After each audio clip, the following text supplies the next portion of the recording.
보십시오. 윤석열과 김건희가 공천에 개입했습니다. 그리고 여론조사를 대납하고 그리고 당선 무효형에 해당되는 이 내용을 국정감사에서 진술하고 수사를 하면서 공익제보를 했는데, 제보를 하니까 본인 담당이 아니니 다른 검사에게 진술해라? 이런 검사가 그러고도 검찰청 폐지가 안 된다고 이야기하는 겁니까? 신용환 우리 부위원장님께는 묻습니다. 윤석열 김건희 부부가 대통령 당선되기 전인 후보 시절에도 공천에 개입했다, 이런 내용을 계속 다 진술하셨죠?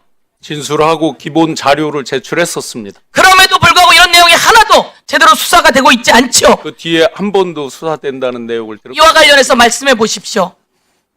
당시에 하시고 그다음에 강혜경 참고인 얘기해 주시면 되겠습니다. 대선 당시 같이 대선 당일날 치러졌던 종로 재보궐 선거가 있습니다. 그때 종로 재보궐 공천을 할 때 당시에 원희룡 전 국토부 장관이 종로 공천을 희망을 했었고요. 저는 원희룡 전 장관이 정책총괄 본부장을 했고 저는 정책총괄 지원실장을 하고 있었습니다.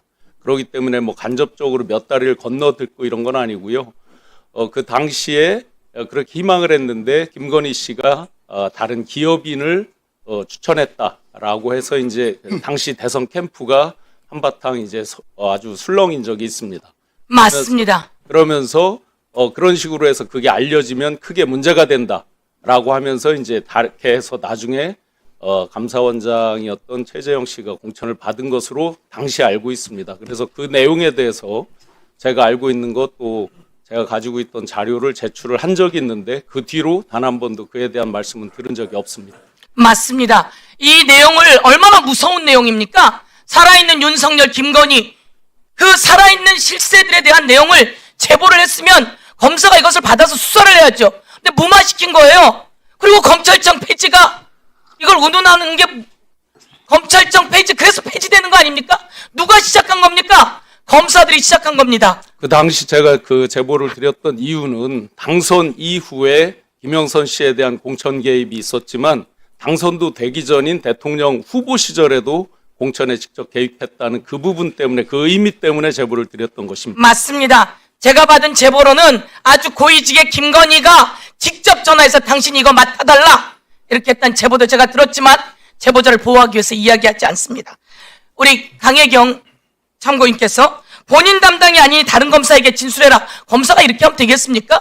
이러고도 검사가 수사를 안 하면 국민을 위해서 어렵다고요? 말도 안 되는 소리입니다. 이에 대해서 증언해 주시죠.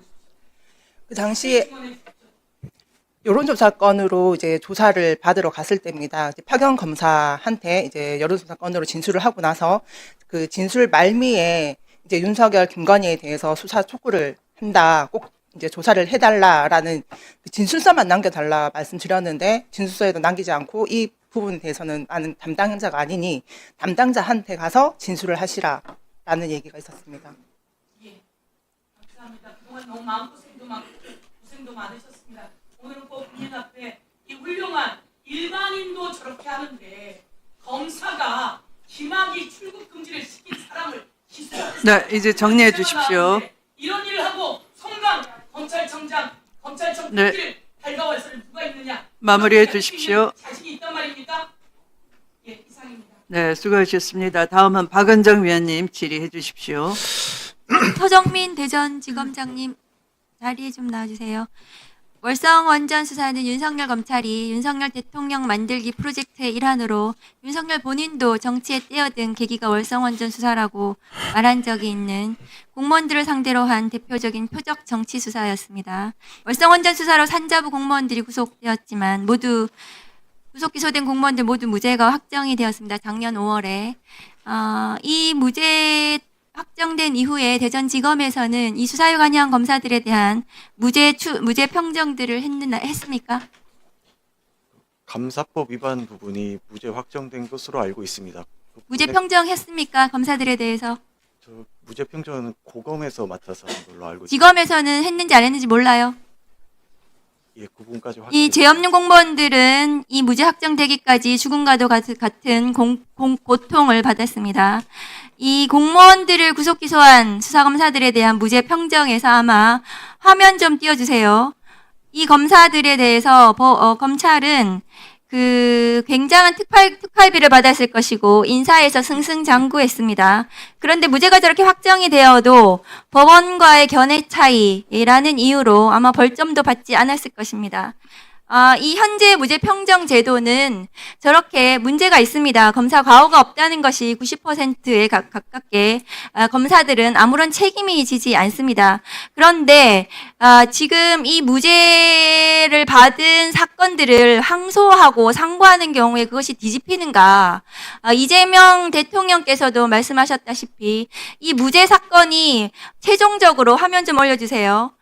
마지막으로 상고심에서 마지막으로 유죄로 뒤집힐 확률이 저렇게 4.4%에 불과합니다. 그러면 이 월성원전 공무원들 같은 경우 마찬가지로 비슷한 많은 사람들이 무죄 확정될 때까지 저 단 5%, 4.4%만을 위해서 오랜 동안 이 형사 사법 절차에 이제 시달리게 되는 것이거든요. 현재 무죄 평정 제도에 대해서는 좀 바꿀 필요가 있는 것 같습니다. 그래서 실제로 인용이 될 가능성이 높은 사건들에 대해서만 항소하는 것이 맞는데요. 지금의 검찰은 1심에서 무죄가 나면 대부분 전부 항소하는 것으로 되어 있죠. 검사장님. 맞습니까? 저희 거의 대부분 항소하고 있죠. 예, 항소를 많이 하는 경향이지만 최근 법무부 지시도 있었고 실질적인 상급심에서 번복 가능성을 검토해서 사건별로 처리하는 그렇게 것으로 알고 바뀌어야 될 것입니다. 법무부 장관님께서도 이 자리에서 무죄 평정과 항소 제도를, 항소 기준을 바꾸겠다고 말씀을 하셨거든요. 검찰 내부에서도 저렇게 무고하게, 특히 저렇게 정치적인 수사로 무죄 받은 사건들에 대해서는 항소하고 상고해서 사람을 괴롭히는 그런 수사 공판이 되어서는 안 된다고 생각합니다. 예, 위원님 말씀하신 취지에 공감합니다. 예. 네, 수고하셨습니다. 다음은 김기표 위원님 질의 시작해 주십시오. 네. 감사합니다. 다음은 곽규택 위원님 질의해 주십시오. 예, 광주공 원장님. 네. 예. 작년 기준으로 그 중앙행정기관과 지자체 등에 소속된 특사경이 총 2만여 명 정도 이른다. 뭐 검찰국장 하셨으니까 알고 계시죠? 네. 특사경이 검찰에 송치한 사건만 보더라도 2023년에는 6만 8천여 건, 작년에는 7만 2천여 건 이렇습니다. 네. 특별사법경찰관은 우리 행정안전부, 또 교정시설 담당하는 법무부, 또 고용노동부 이런 곳에서 전문적인 수사를 진행하고 있죠. 네, 그렇습니다. 지금 형소법의 현재 규정에 의하더라도 특별사법경찰관 같은 경우는 모든 수사에 대해서 검사의 수사 지휘를 받고